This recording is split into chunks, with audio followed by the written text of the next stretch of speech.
இடி மின்னல். இப்ப இடி மின்னல் அப்படிங்கும்போது மின்னலை வந்து நம்ம கண்ணால பார்க்கும்போது அது பறிக்கும். இடியும் அப்படிதான். இடி வந்து நம்ம சத்தம் மூலியமா கேட்கக்கூடியதுதான். இப்ப இந்த இடி மின்னல் அப்படிங்கும்போது இடி மின்னல் அப்படிங்கும்போது நிறைய பேர் என்ன சொல்லுவாங்க அப்படின்னா, இடி இடிக்கும் போது மின்னல் மின்னும் போது வந்து மரத்துக்கு அடியில் இருக்கக்கூடாது சொல்லுவாங்க.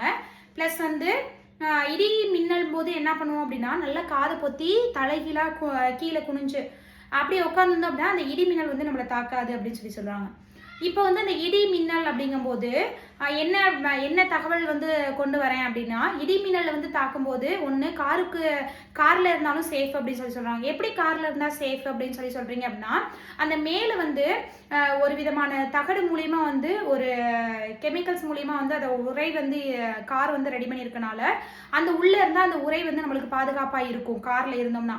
இன்னொன்று வந்து அந்த இடி மின்னல் அப்படிங்கும்போது அந்த மரத்து மேலே இடி விழுகுது, இடி விழுந்து அந்த மரம் வந்து எரிஞ்சு போகுது அப்படின்னு சொல்லி சொல்றாங்கல்ல.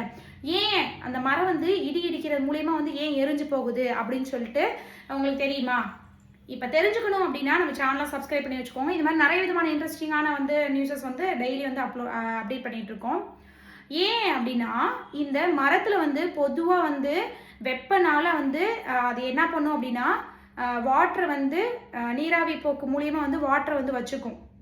வெப்பமாகி ஆகி ஆகி ஆகி ஹீட்டில் இது வந்து என்ன பண்ணுது, இடி மின்னல் வந்து ஃபோர்ஸாக தாக்கும் போது என்ன ஆகுது அப்படின்னா, அதில் உள்ள நீர் எல்லாத்தையுமே இழுத்துக்கிறது மூலியமா வந்து என்ன பண்ணுது அப்படின்னா, நீரோட எல்லா தன்மையும் இழந்து தான் அந்த மரம் வந்து என்ன பண்ணுது அப்படின்னா பற்றி எரிய ஆரம்பிக்குது.